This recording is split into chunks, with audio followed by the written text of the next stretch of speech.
do PET 2, né, cujo tema, né, é as mulheres e o movimento anarquista na Primeira República. Conforme você já sabe, né, nesse PET a gente está vendo o conteúdo da Primeira República no Brasil, né, período que vai de 1889 até 1930. E especificamente nessa semana, né, faz o recorte, né, do movimento feminista, como, né, que o movimento feminista dialogou com o início da República no Brasil, e também o movimento anarquista. Vocês vão observar, né, que o PET traz esses dois temas, né, como que esses dois temas interagem, né, com o período republicano. Então, para a gente entender, eu vou falar especificamente, né, o que é o movimento feminista e depois o movimento anarquista. O movimento feminista, né, ele surge lá no século XIX, mas ele vai ganhar mais força em todo o mundo, especialmente no Brasil também, no início do século XX, né, do século passado. Qual que é o objetivo do movimento feminista? O movimento feminista ele luta pela igualdade entre os gêneros, né, entre os sexos. Ele luta especialmente pela igualdade nos diferentes setores da vida social. E lá no início do século XX, as mulheres elas não votavam, elas não podiam votar. Então, uma das principais campanhas, né, do movimento feminista no início do século XX vai ser a luta, né, pelo sufrágio universal feminino. Né? O que é a luta pelo sufrágio universal? O direito ao voto. Além disso, existiam inúmeras restrições para as mulheres com relação ao trabalho. Elas não poderiam atuar em diversos setores da vida social. Então, a luta, né, do movimento feminista lá no início do século XX, vai ter especialmente a defesa, né, pelo direito ao voto, o direito ao trabalho.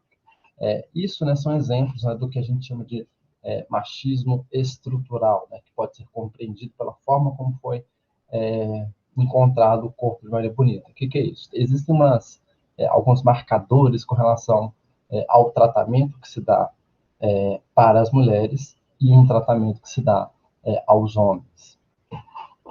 Especialmente, né, o PET, né, traz um exemplo do corpo da Maria Bonita.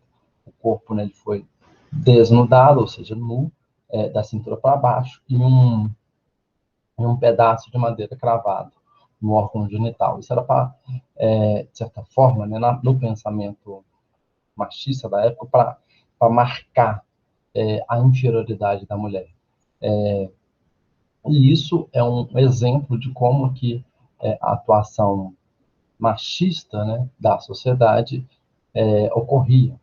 Não fizeram isso com os corpos dos cangaceiros, né, que foram capturados, mas com o corpo da Maria Bonita foi feito isso, né, para marcar, tem um caráter misógino, né, tem um caráter machista aí no corpo, né, que foi feito, com o corpo que foi feito da Maria Bonita. Seguinte, o PET ele traz algumas lideranças, né, do movimento feminista no Brasil. A Maria Gomes, né, a conhecida como Maria Bonita, né, eu já falei para vocês, ela atua no chamado movimento cangaceiro. No cangaço, né, as mulheres, inicialmente, elas não têm uma posição de destaque. Entretanto, com a participação, com o avanço, né, do movimento cangaceiro, elas acabam se inserindo, né, também no grupo de cangaço. Mas nós temos um outro aspecto também, que é o seguinte: uma boa parte dos cangaceiros, inúmeras vezes, eles capturavam, estrupavam, né, essas mulheres e faziam com que elas se juntassem ao bando, né?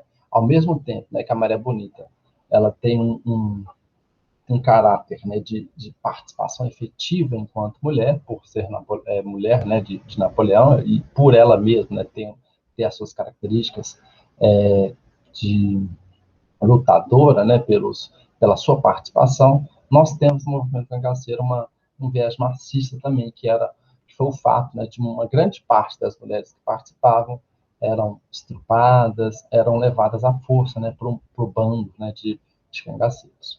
O PET traz outros exemplos aí, né, como a Berta Lutz, que foi uma das principais feministas no Brasil, né, na luta pelo direito ao voto, no sufrágio universal feminino. Ela foi uma lutadora incansável na luta pelos direitos iguais, né, entre homens e mulheres no Brasil. Foi uma política, né, ocupou diversos cargos públicos ao longo da sua trajetória. Tem também a Celina Guimarães Viana, né, que foi a primeira vereadora, aliás, vereadora não, eleitora do Brasil. Ela foi a primeira mulher a votar, poder votar no Brasil em 1928, se eu não me engano. Ela também foi eleita a primeira vereadora do Brasil, né, Joana Bessa, junto, né, com a Joana Bessa. A Celina Guimarães foi a primeira eleitora em 27 e a Joana, a primeira vereadora eleita no Brasil em 1928. Nós temos também a Maria do Céu Fernandes, né, que em 1935 vai ser eleita deputada estadual no Rio Grande do Norte, tornando-se assim a primeira deputada brasileira. O PET traz alguns nomes, né, que são importantes a gente conhecer, de mulheres que lutaram, que conseguiram votar, que conseguiram se inserir na vida política do Brasil. Então, a relação entre a Primeira República e o movimento feminista é que, ao longo do período republicano, as mulheres estavam atuando, lutando pela igualdade entre os sexos, né? E aí nós temos nomes que eu falei aqui com vocês, nomes de mulheres que conseguiram, de certa forma, romper com a cultura machista do nosso país e do mundo. Agora nós vamos passar para o movimento anarquista, né, que vai ser um movimento político, né, e ao mesmo tempo uma teoria social que sustenta que o Estado tem que acabar, que o Estado tem que inexistir, que ele pode ser dispensável, porque na compreensão dos anarquistas a existência do Estado é nociva para a população. É uma autêntica uma autêntica usurpação da existência humana. O que é isso? Eles defendem o fim do Estado. Eles vão entender que qualquer tipo de organização estatal não deve existir. Ou seja, a sociedade deve existir de forma independente e antagônica ao Estado. O que é isso?